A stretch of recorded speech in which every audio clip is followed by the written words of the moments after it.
Welcome to LIVEDAF, your online Daf Yomi Shiur.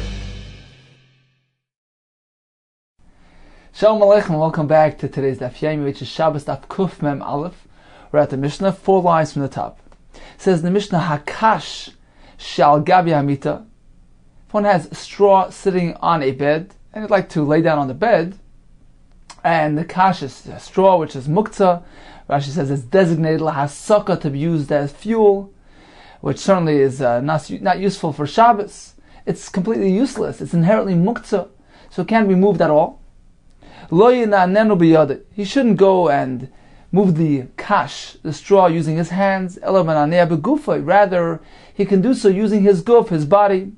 For instance, his shoulder, to smooth out, even out the straw on the bed. However, if the kash was designated for animal feed, in which case it's not muktzah, or if there was already a pillow or sudden, which is a sheet, on the straw which is on the bed, so this sheet or this pillow was present from before Shabbos, which indicates that it was miyuchad, it was designated for lying on it, for personal use. In this case, he can't go ahead and move around the straw using his hands because it is no longer regarded as muktzah. Let's take a look at Rashi inside. Rashi is 3 lines from the top. Masnisin hakashal hamita ustama lahasaka. We assume that this kash, the straw, is designated for hasaka, for fueling purposes. Umuktzah uba lishkav alav, and he'd like to lie down on this bed. Umenanei, and he goes and he moves around. He'd like to move around the kash kadeshi saf verach, so that it's fluffy and soft. Lishkav, to lie on it. Lo yinanenu biyadoi demuktzah. He can't use his hands because it's muktzah. Aval menanei begufay b'kseifa. He can use his shoulders. V'tilto menatzadu. It's considered to be an indirect moving a muktzah. The loishmei tilto. We don't reckon this as muktzah, as tilto, as moving the muktzah. Oisha hayalav karik sudden. By putting the pillow or a sheet, what this does is the goli daite. He has revealed his intention. He has demonstrated the aktsai l'shchiva, that he has been miyached, designated for purposes of lying at it. Me'ata ters kli olav. So going forward, we regard this as a kli. It's not something which is inherently useless. It's considered something which is useful, which is serving this person who is going to lie on it. Let's take a look at the Mishnah further. Machbesh shel bali batim. So machbesh was a garment press. So this wasn't a professional press. It was shel bali batim, of homeowners. Matirin v'loy kaivshin. He can go ahead and undo it, but he can't go ahead and clamp it down. So Rashi describes this press as a clamp which had 2 boards. So you have a board on bottom, you put the garment, and then an additional board on top, and there was some poles and pegs which kept everything together. So the machbesh shel balabatim, this homeowner machbesh, which Rashi describes as something which they wouldn't really clamp down that hard, that tight. It wasn't fastened so tightly. So this thing, one can go ahead and loosen it, matirin, undo it, avaloi kaivshin, but he can't go ahead and clamp it down. So he can undo it to remove his garment, but he can't clamp it down, in which case he's preparing for tomorrow because it won't be ready until after Shabbos, and therefore he can't do this. He can't begin the process on Shabbos. Vishal kaivsin, however, the clamp, this clothing press, which belongs to the kaivsin, the launderer, so it was a professional variety. Lo yigaboy, he may not touch it, meaning he can't even open it to remove the garment.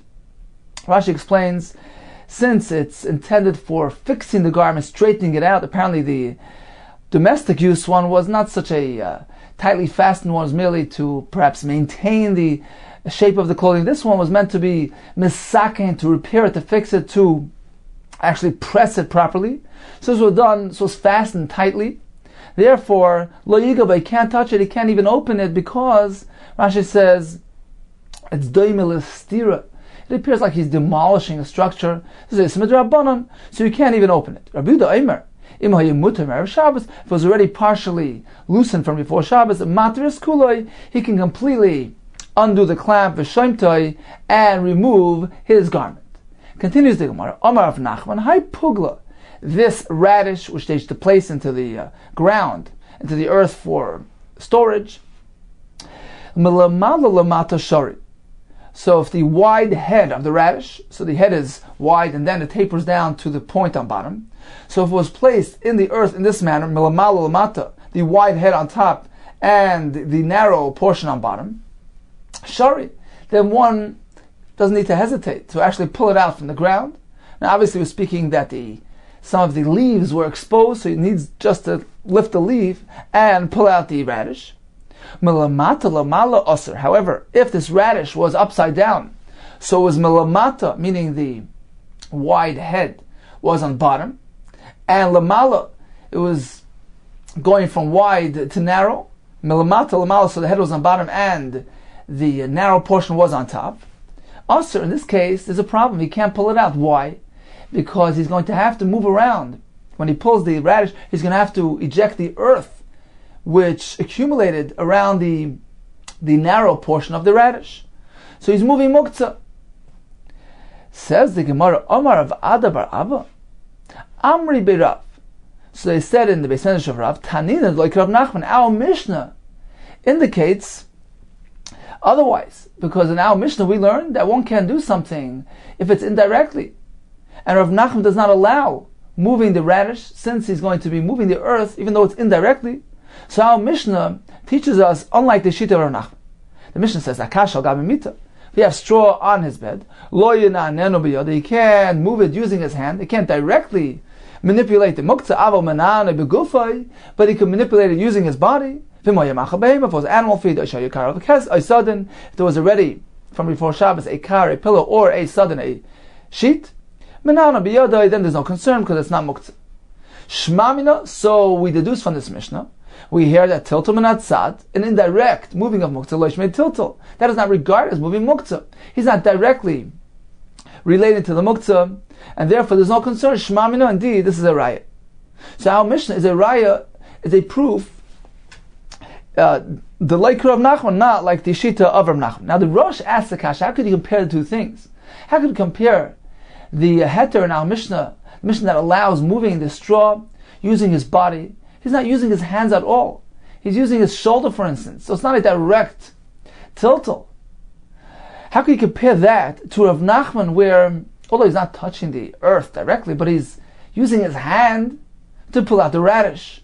So he's making use of the proper aver, the proper limb. He's being metaltal in the ordinary, typical manner of using his hands. So that's a more direct tiltal, perhaps. Why is the Mishnah a raya, a proof to undo Rav Nachman's halacha? Says the Rosh. But in our Mishnah, the point of moving the straw is not just to get it out of the way. It's l'tzoyrech, the muktzah. He's trying to use the muktzah. He's manipulating the muktzah, he's adjusting the straw so that he can lie on it, so he can use it. So it has one advantage, that he's using the wrong body part, he's using his shoulder, which is a very indirect way of relating to an item. However, on the other side of things, he's actually doing it for the sake of using the muktzah itself. So there's one advantage and one disadvantage. Likewise, in the case of Rav Nachman, although he's using his hand to pull out the radish, but the purpose there is just to pull out the radish. He has absolutely no benefit from the earth, which is being ejected. So it's l'tzorech davar mutter. He's moving it for the sake of the mutter object. So on the one hand, there's a disadvantage, there's a chesaron, because he's using his hand, which is a direct contact, which is a typical way of moving things. But what's the sake? What's the purpose here? What's the tachlis? He's simply trying to take the davar hamutter, the radish. So you have a benefit, you have a mila, an advantage, and you have a disadvantage. So in both cases, there's a factor in favor and a factor against. So that is the pshat. That's how we understand the Gemara's comparison between one halach and the other. Indeed, in our Mishnah, which indicates that there's no concern of indirect tiltal. Likewise, in the case of Nachman, it would be mutter, and therefore the Mishnah proves us the like Rav Nachman. Continues the Gemara. Amar Rav Yehuda, high pilpuli, these peppers which are used for seasoning, which they would crush them. Meidak chada chada, if he crushes one at a time, bekata de sakina, using a very unusual manner, using a handle of a knife, shari, that's allowed, because he's doing it derech shinoi, deviating from the normal way of chopping these peppers, which would be using a grinder or a mortar. Therefore it's asur. Tarti asur, but if he chops 2 at a time, it would be asur, it would be considered a malacha of toichem. So although he's deviating, he's using a handle of a knife, it's not enough. He needs to do it in a non-typical fashion, and also regarding the quantity. It has to be 1 at a time, which is a small portion, which is not the way usually people would do it. Perhaps this looks like he's just preparing a personal portion for his meal. It's something personal, something which is considered to be the derech achila perhaps. In any case, he needs 2 factors in favor. 2 different elements of deviation. The tool that he's using and the amount that he's crushing. Rava Amar, no, there's no need to crush 1 at a time. Given the Meshane, since he's already deviating using this unconventional tool, the handle of a knife, therefore, afilu tuvanami, even if he chooses to crush much at a time, that is sufficient shinoi, that's considered to be a sufficient deviation which allows. Now the Shibboleh Lakit asks, why isn't this asur midrabanan? We know that generally when there's a malacha in HaTorah and somebody would do something which is similar, it symbolizes that malacha, it would be asur midrabanan. So why in this case do we allow him to crush, to doing a malacha of teichen, even though he's doing a derech shinoi? Why isn't it asur midrabanan? So he says, because this type of shinoi is so, it's so in contrast to the typical, to the ordinary manner of crushing these things. Therefore, it's such a severe and obvious, drastic shinoi, and is not even asur midrabanan. Continues the Gemara. Amar Rabbi Yehuda, man desachi b'maya, one who swims, takes a dip, rinses himself in the water, for instance, in the river, which is considered to be a carmelis. It's an unfenced area. It's a rishus midrabanan, which does not allow carrying 4 amis in that rishus. So what should he do? So that he avoids carrying the water. Lin give nafshi b'reisha. So prior to emerging, he should dry himself, and then come out of the water. Why? Perhaps he's going to carry the water which is on him. He'll carry 4 amis and a carmelis. Therefore, on his way out, he must make sure that he doesn't travel with that water on him at a distance of 4 amis. If that's a concern, says the Gemara, if so, nami. Likewise, when he descends into the water, there's a concern because his force, his koich pushes the water, dalad amis v'asur, and it should be asur. Is when he's going down to the water, the force of his movement will push the water away, and it will travel 4 amis. And why isn't that a problem? Says the Gemara, this isn't a direct carrying, it's merely using his force. Since it's merely a rishus d'Rabbanan, the Chachamim were lenient and did not prohibit transferring, merely using his koyach when we're discussing a carmelis. So in summary, we discussed 3 different scenarios, halachis, where one does something out of the ordinary, shaloi kederech, and it's mutter. We discussed our Mishnah, which told us that tiltul muktzah min hatzad, this is a way of describing the indirect tiltul using his guf. In the case of the Gemara, pulling out the radish, where he's just moving the muktzah in an indirect way, that is mutter. We learned about crushing the pilpulin using an unconventional manner, the handle of a knife. According to Rav Nachman, according to Rabbi Yehuda, it needs to be 1 at a time. According to Rava, even many. That is also mutter because he is doing it in an unconventional manner. And finally, we learned about transferring something in a carmelis. If it's merely doing it indirectly, using his koyach, his force, that is okay. Continues the Gemara. Amar Abaye, v'itema, some say it was Rabbi Yehuda. Titchal gabi raglev. If one has some mud stuck on his foot, mekanachoi bekarka, he scrapes it off on the floor, on the ground, vein mekanachoi bekoisel, rather than doing it on the wall. That he can't do. Amar Rav, my time bekoisel. Why not on the wall? What's wrong? It appears like he's building, because he's adding this mud to the existing structure. Therefore, he's meant to do it on the ground, not on the wall. Is that the reason? Says Rava, how does that work? It's considered to be a building, a structure of chakla. Chakla means like a village or a farmer. This is not your typical building. Generally, people don't build using mud. This is not considered to be boina. Even if he really intends on building this type of structure, minat Torah, it wouldn't be considered a malacha. Now, with the Rabbanan, certainly he can't do it. But in this case, he's merely scraping his foot off, scraping the mud off on the wall. Why would you consider that to be a problem at all?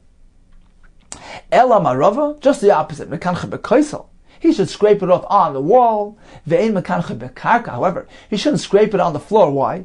He might come to straighten out the floor, which involves a malacha. Now the Ran explains, the concern here is that perhaps he's going to look for some imperfection in the ground where he can effectively scrape that, that would help him scrape the mud off his foot into that imperfection, and thereby resulting in him doing a malacha of chayrish, if it's outside, or if it's in the home, it's a malacha of baina, straightening out, smoothing out the floor. So Rava maintains, better do it on the wall than on the floor. Itmar, we learned, Mar Breder Ravina Amar, Mar the son of Ravina said, Echad zeh vechad zeh asar. In both cases, it's asar. You can't do it on the wall on account of the concern of Abaye. It appears like building. You can't do it on the floor on account of Rava's concern of Ashvuy Gumis. So either way, you're stuck. Rav Papa Amar, Echad zeh vechad zeh mutar. In either case, it's mutar. He holds just the opposite.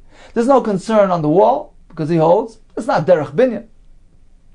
Regarding on the floor, he's not concerned that he's going to smooth out the floor. It's a davar shein miskaven. He doesn't really intend, he doesn't have kavana to smooth out the floor. And Rashi brings that we hold like Reb Shimon, davar shein miskaven and mutar. So we have 4 shittas. Either do it on the floor, do it on the wall, none of them, or both of them. Says the Gemara, now according to the shita, it doesn't allow any. Lemar breder Ravina, b'may mekanichle. What is he going to scrape his foot on?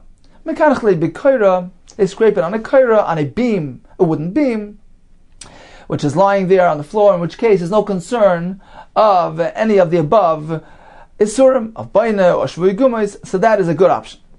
Omar Rava, lo leisiv inish, a person should be careful not to sit when he's holding an object, apumei de lechaya, by the mouth of the lechi. And we're speaking about a mavi, an alleyway which leads into Shisarabim, as we learned that the Chacham required one to place a lechi, a side post, by the entranceway to the alleyway to call attention to its separateness from Shisarabim.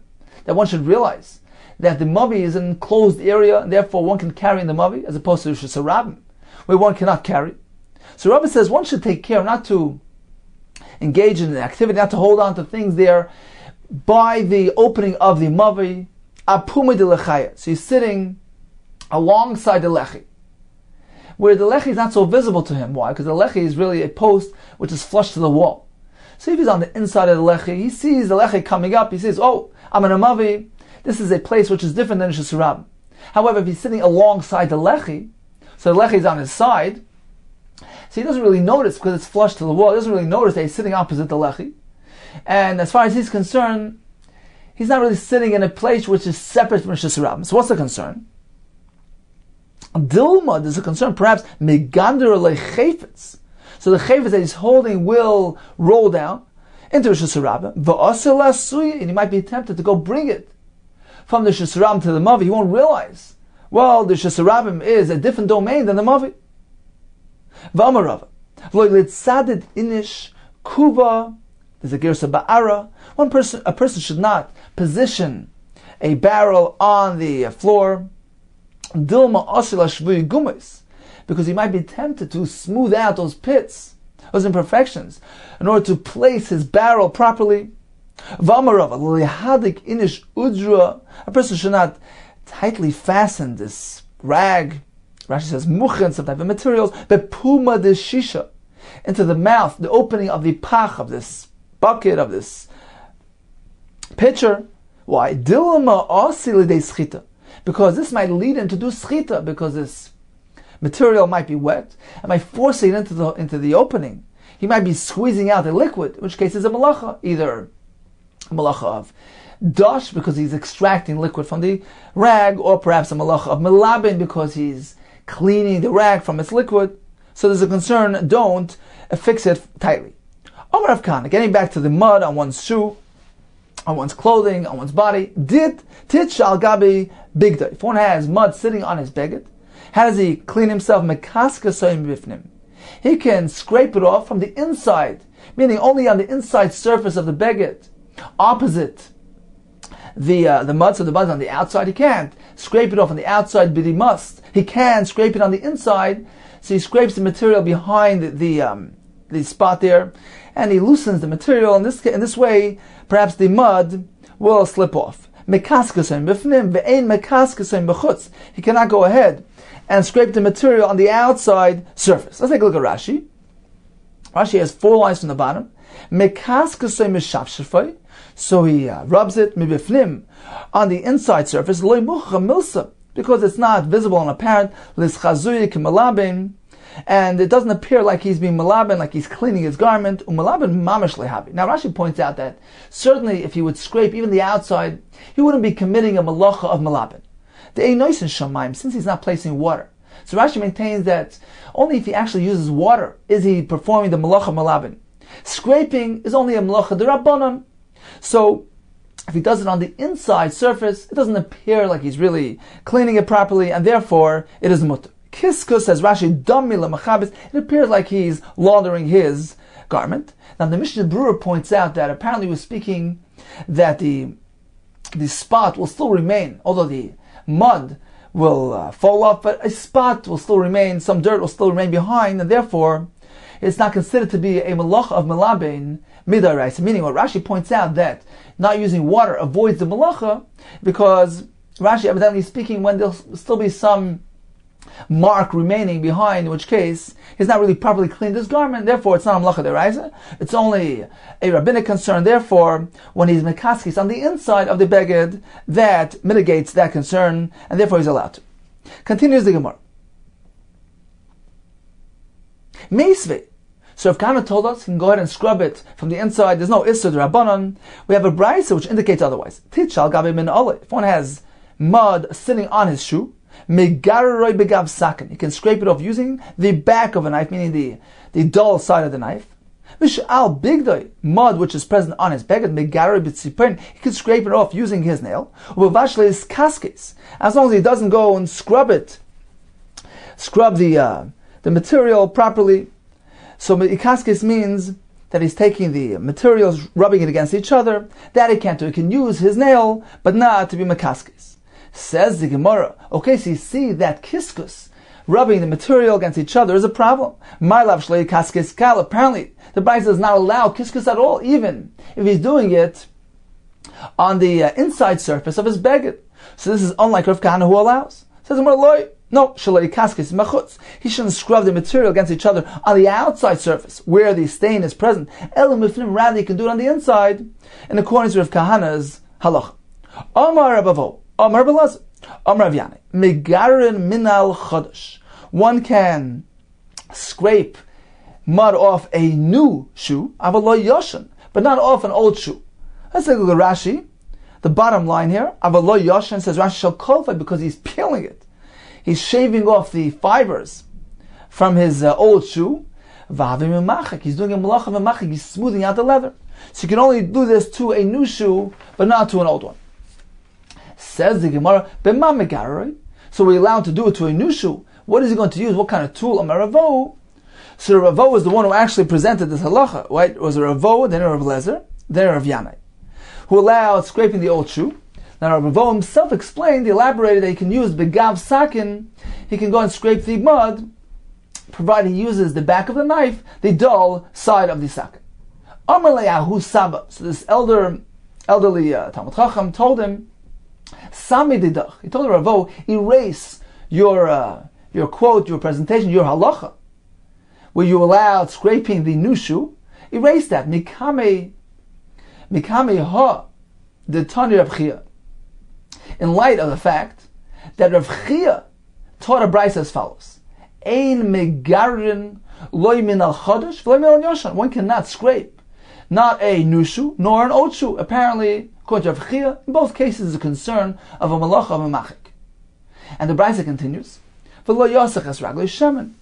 One cannot smear oil on his foot when v'hu b'seicha mino, when it is present inside, inserted in a shoe or b'seicha sandal, or in the sandal. Why? Let's take a look at Rashi up on top. So Rashi begins with the word v'hu b'seicha mino. So you can't smear oil while it's already inserted in the shoe because shamino nene mimeno, because the leather of the shoe benefits from it. V'nimtza ma'abdoi. This results in a malacha of ibud. Ma'abed, he's processing the leather. So therefore he cannot anoint his foot with oil while it is inside the shoe, inside the sandal. Continues the Gemara on the 5th line. Aval sachas ragli shemen umanich b'secha minol, but he can smear his foot with oil and then insert it into the shoe, oy b'secha sandal, into the sandal. V'sach kol guf shemen, likewise he can smear his entire body with oil. Umisagel, and then he could roll himself al gabe katavlaya on top of this leather mat. Ve'eni choishish, and he need not be concerned at all. Apparently, when he does it in this manner, only a little bit of the oily residue will be transferred to the leather, in which case that does not constitute the malacha of ma'abed. Continues the Gemara. We only allow him to add the oil to his foot prior to inserting into the shoe. That is only allowed if his intention is merely to add shine to the leather. But if his intent and his purpose is to actually process that leather, asr, then certainly it's asr. Says the Gemara, 1 second. If his intention is to do ibud pshita, of course it's asr. Why do we need a chizah to tell us it? V'su, in addition, if you maintain that he's smearing the oil on his foot for the purpose of placing it into the shoe to add shine, is there anybody that would allow that? If he has a kavanah to do this?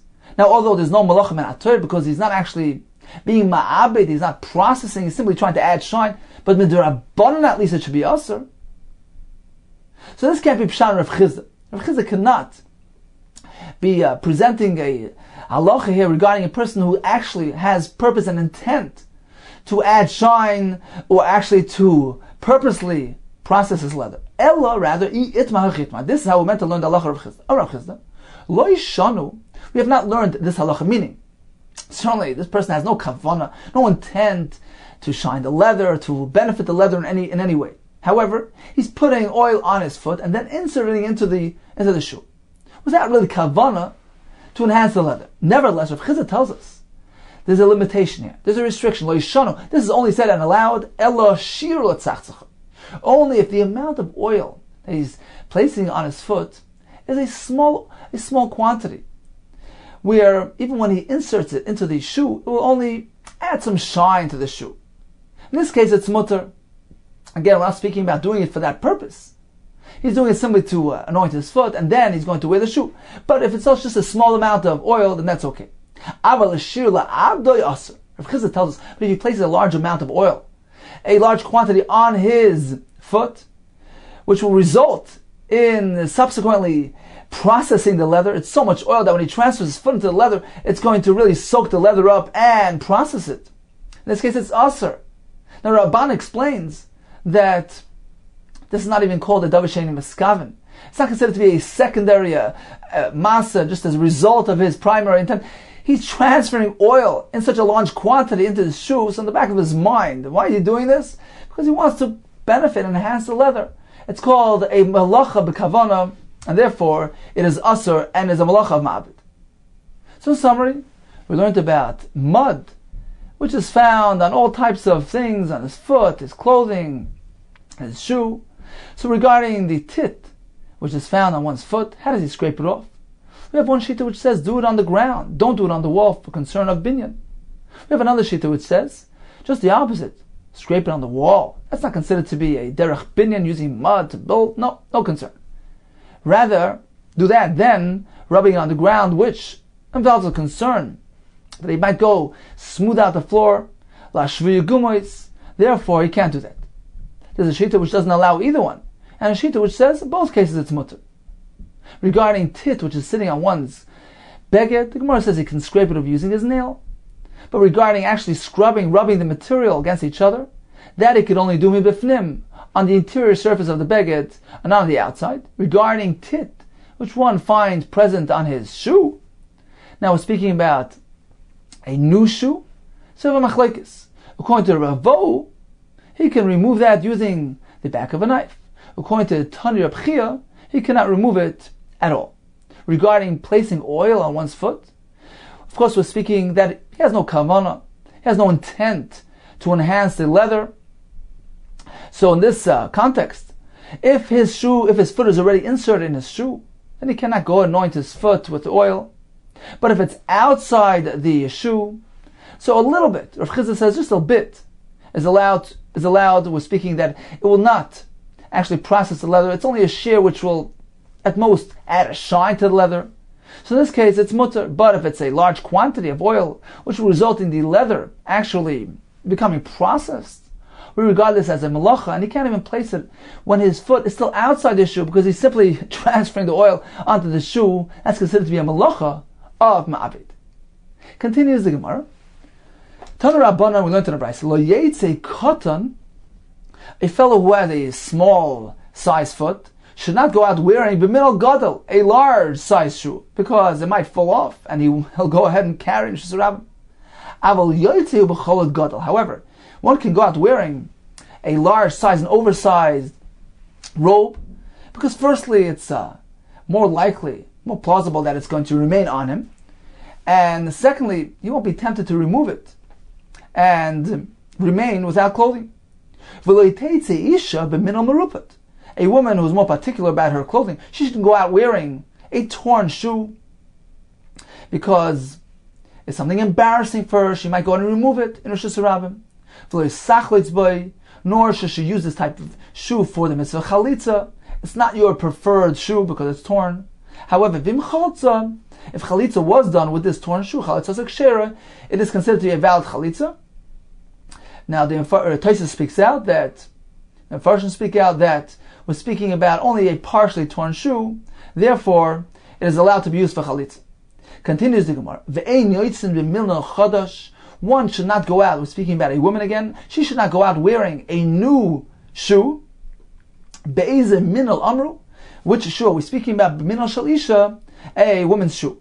And the reason here is because since she hadn't yet determined whether it properly fits her, it's a proper size, so therefore an isha who is particular about the clothing that she wears, she should not go out wearing this shoe. She might realize, hey, it's oversized or it's undersized, and she might remove it in Shusarab.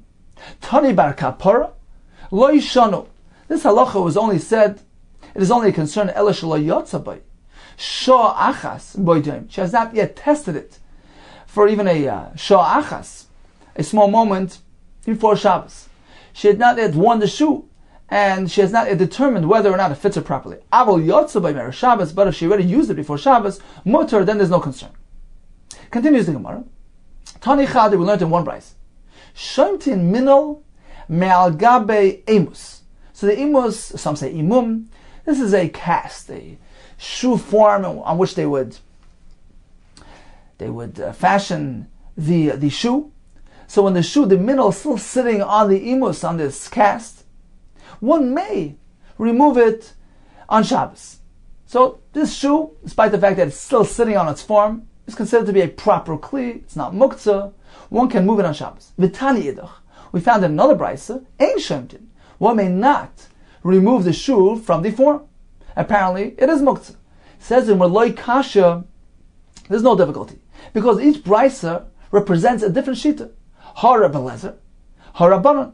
There's a machlekes whether we should treat this shoe which is still sitting on the imus, on this form, do we treat it as a completed utensil, as a din kli? This is the Rabbanan Shita. Despite the fact that he still has to pull it off the form, it's considered to be a fully crafted, fully formed shoe. It's nigmar malachtoi. It's considered to be a proper kli, and therefore it's not muktzah. In contrast with Rabbi Lezer, who holds that since it's still sitting on its cast, on its form, and as some explain, some Mepharshim say perhaps it's still meant to stay there for a while until it properly assumes the correct shape. So although the removal doesn't require a craftsman to do it, an uman doesn't need to do it, a layman has the ability to move it off the cast, so it doesn't really need to undergo any additional work. Nevertheless, according to Blazer, when it's still sitting on this cast, it is not regarded as a completed utensil, a completed kli. It doesn't have a din of a minol, therefore it is muktzah on Shabbos. So the brayso which says you can remove it is the Rabbanan. According to Blazer, you cannot. Says the Gemara, This nan, as we find this machlekes regarding another context, regarding halacha of mekabel tumah. Minal shal gabe imus, a shoe which is sitting on its form, Rabbi Lezer mitzar. He said it's tar, it's not regarded as a kli, because it's not considered to be nigmar malachtoi, as though its work was already finished, since it still needs to be removed from the cast. V'chacham metam, and they say it could be mekabel tumah, because since a craftsman is not required, a professional, it's not required to move it off the cast, they regard it as a complete kli. So this discussion pertains to Hilchos Tumah, and likewise, in our context, regarding Muktzah on Shabbos. Says the Gemara, okay, so according to Rabbanan, he can pull the shoe off because it's not Muktzah. But how is he going to hold this cast in his hand? Apparently the Gemara assumed that he needs to hold the shoe and the imus at the same time. Now this form, this cast, is Muktzah, because it's designated to be used for Malacha. Says the Gemara, okay, this works well. Rava, according to Rava the Amar, who told us, Davar shemalachtel iser, a kli which is designated for malacha purposes, bein letzarech gufay. So one can move it if he needs it letzarech gufay to use that object for permissible use. For instance, taking a hammer to crack some nuts. That's called letzarech gufay. Bein letzarech mekaymi. Likewise, he can move it if he needs the space of that object. So according to Rava, who says that in both cases it's mutter, one can move this muktzah item, shaper, then it works well by us as well, because this imus, which is muktzah, it's designated for malacha. He can move it l'tzarech mekaymen, because it's filling the shoe. He needs the place, he needs the space. He'd like to insert his foot in that cavity where the cast is presently sitting. So he needs the makayim of this cast, and therefore he can move it and extract it from the shoe. However, according to Abai the Omar, who said, one can move a muktzah item if he needs the actual item itself. He needs the hammer to crack the nuts. However, if he merely needs the space of the object, that's not allowed. That's not considered to be a direct use of the object where the Chacham allowed the moving of that object. Michael and Meimar. If so, how are we going to explain our Gemara? How can he remove the shoe from the amos? Says the Gemara, you know what we're speaking about? B'rafoi, that the shoe is merely loosely perched on this cast and does not require him to handle the imus at all. So he simply pulls the shoe off without touching the muktzah. The sanya, as we learned in the Brayso, if the shoe is loose, it's mutter. Says the Gemara, now we're going to ask a question in the reverse. Rabbi Yehuda tells us the only way you can pull the shoe off if it's loose. But if it's tightly inserted, there's a concern of muktzah. What's the problem with muktzah? According to Rava, he can pull out the form because it's a tzarech mekayim. So now we have a reverse kasha on Rava. Tama the Rafi. So apparently the only reason why he can pull the shoe off, according to the Brayso of Rabbi Yehuda, because it's loose. Ha loy Rafi loy, but if it's not loose, he can't move it. Ha nichla bay. This works well. According to Abaye, the Amar who said Davar shemalachtel iser, who does not allow pulling the form out of the shoe. Why? Because Davar shemalachtel iser, something which is designated for malacha, for iser, it can only be moved l'tzarech gufay. L'tzarech gufay mutter, it can only be move it if he needs the actual item. L'tzarech becoming aser.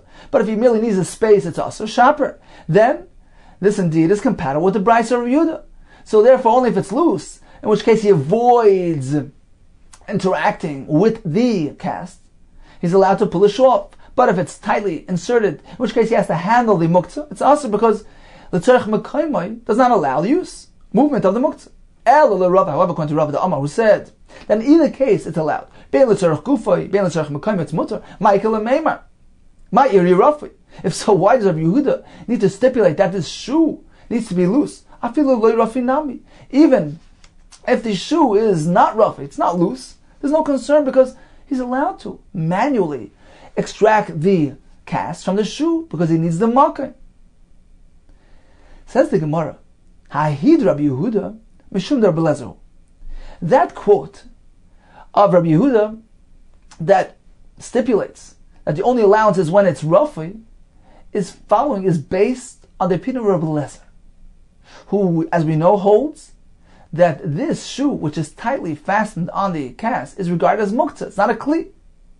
Comes Rabbi Yehuda and tells us, but you meant to know that if the shoe is rafi, it's loosely attached to that cast, even Rabbi Lezer would agree that it's considered to be a shoe. Because Rabbi Eliezer holds, if it needs to be pulled off, it needs to be extracted from the casts, then we regard it as something which its work has not yet been completed. It's not nigron malachta, but if it's merely perched on it, it's just loosely fitting there, that is regarded as though it's already out of the cast, it's already removed from the cast. It needs to simply be slipped off. According to Rabbi Eliezer as well, this is regarded as a kli.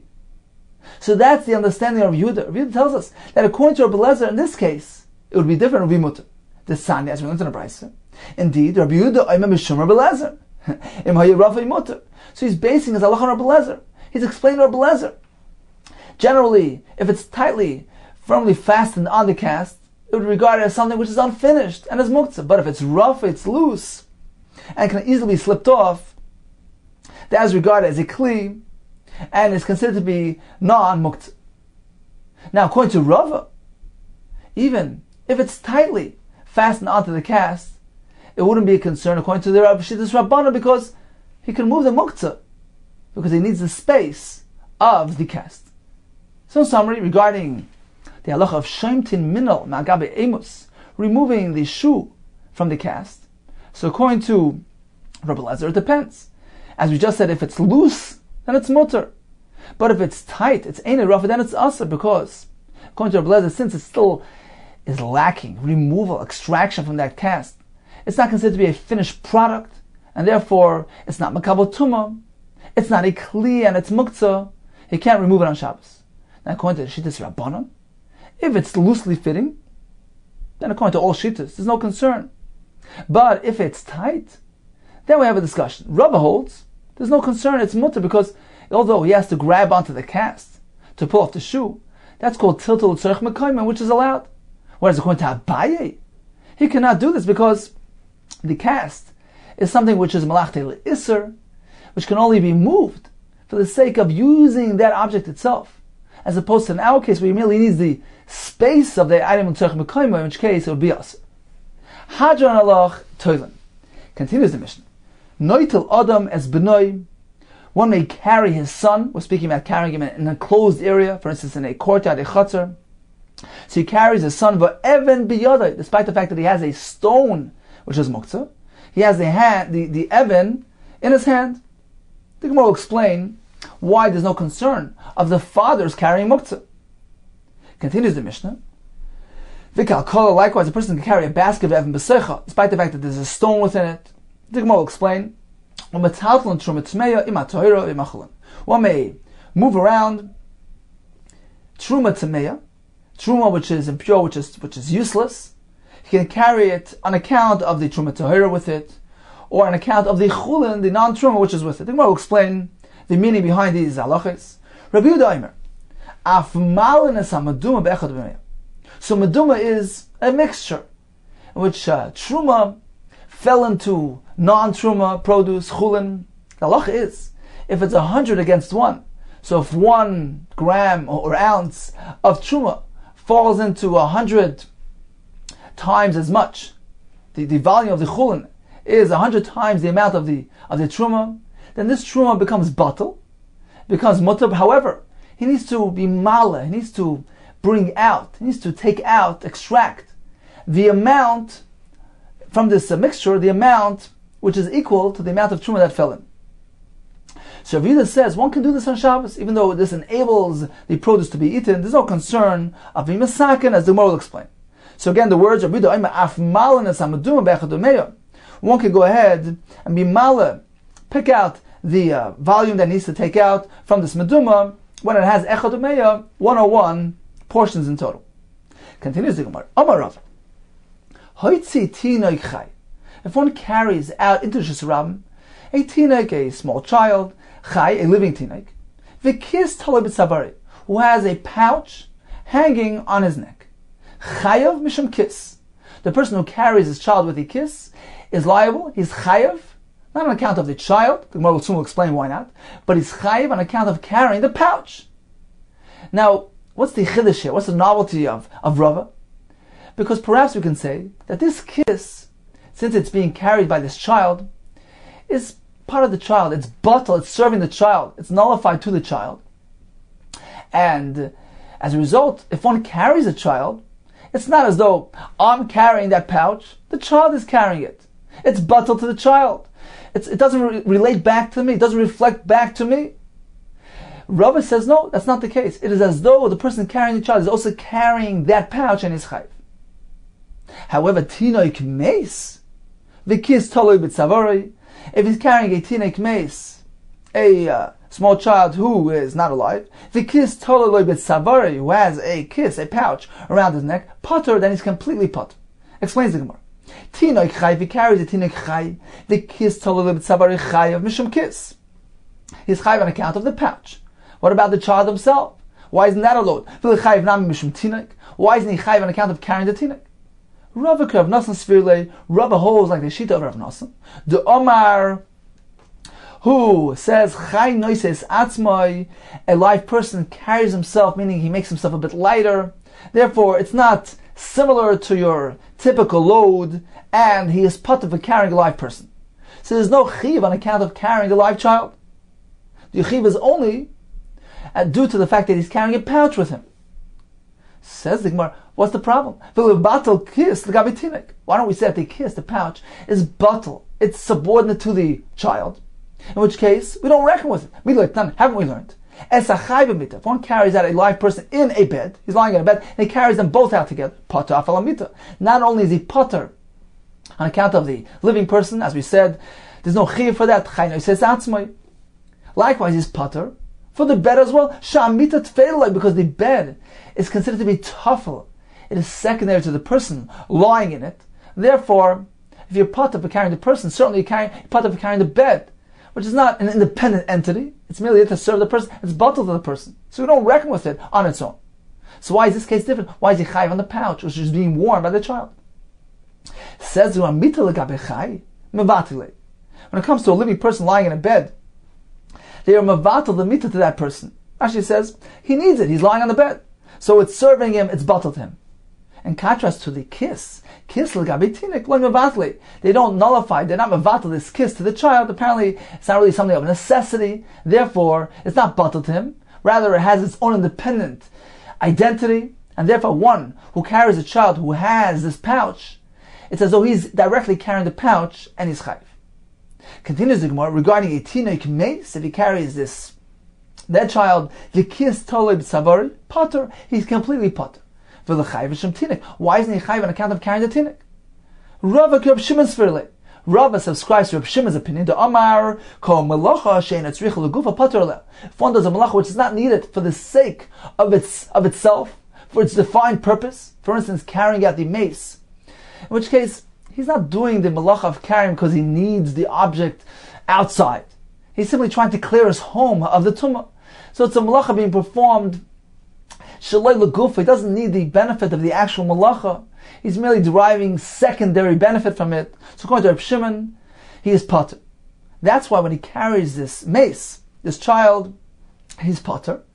And as Rashi explains, that the kiss which is hanging on his neck is also not reckoned with, because in this case of a child who's mace, they are mevatel the pouch to him, the pouch which he used to play with.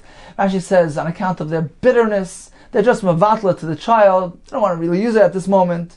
It's not something which is considered significant at this point in time, and therefore it is batal. And that's why Rabbi says if he carries out this child, he's patur on two accounts: on account of the tinik himself, who's mace, likewise on account of his pouch. Continues the Gemara. We want to ask a kasha from our Mishnah on Rav Tanan. We learned in the Mishnah.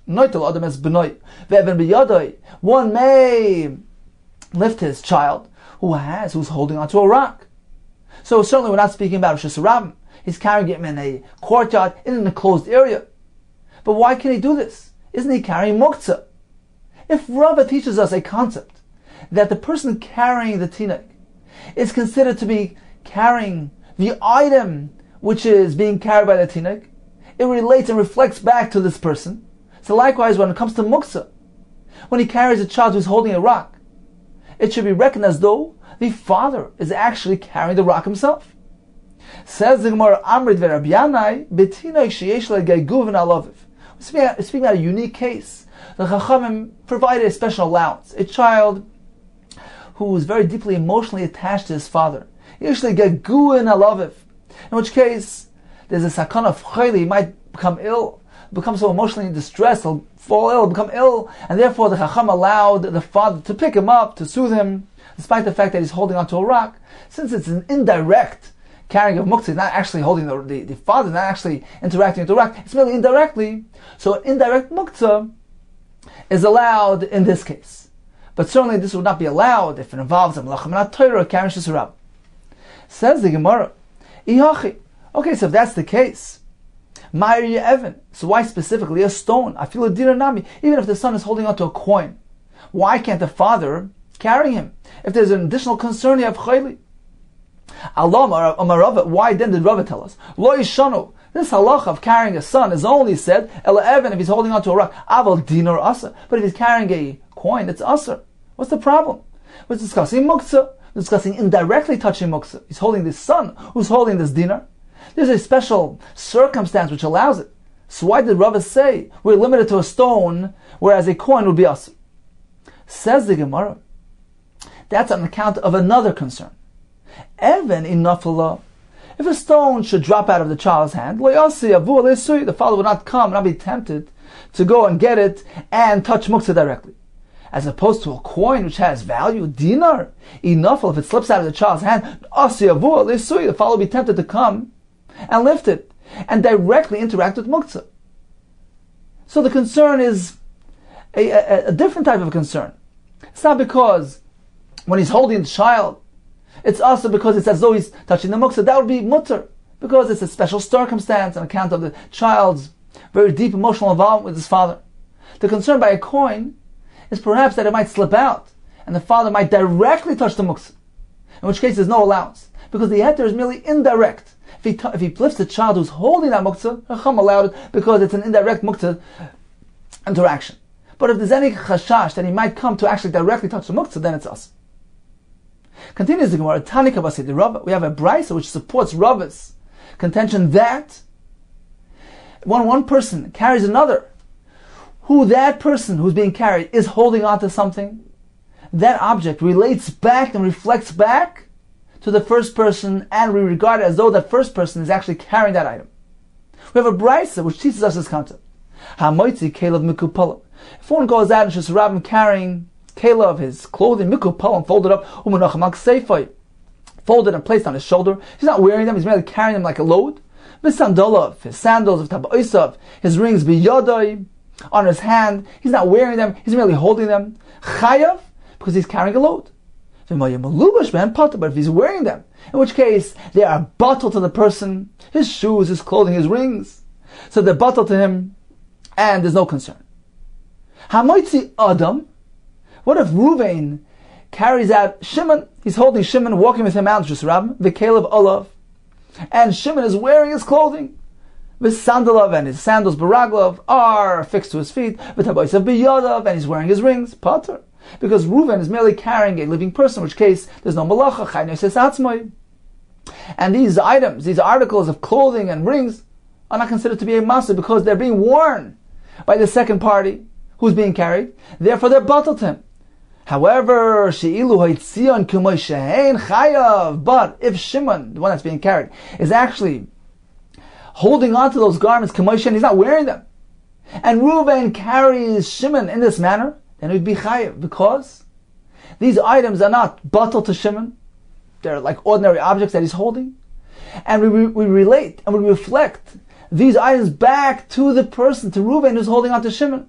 So this supports Rava's chiddush, that it is regarded as though the first person is carrying these items. So in summary, we learned that one may carry his son in a chatzar, a son who's emotionally attached to his father, despite the fact that he's holding onto a stone. But if he's holding onto a coin, then it's asur.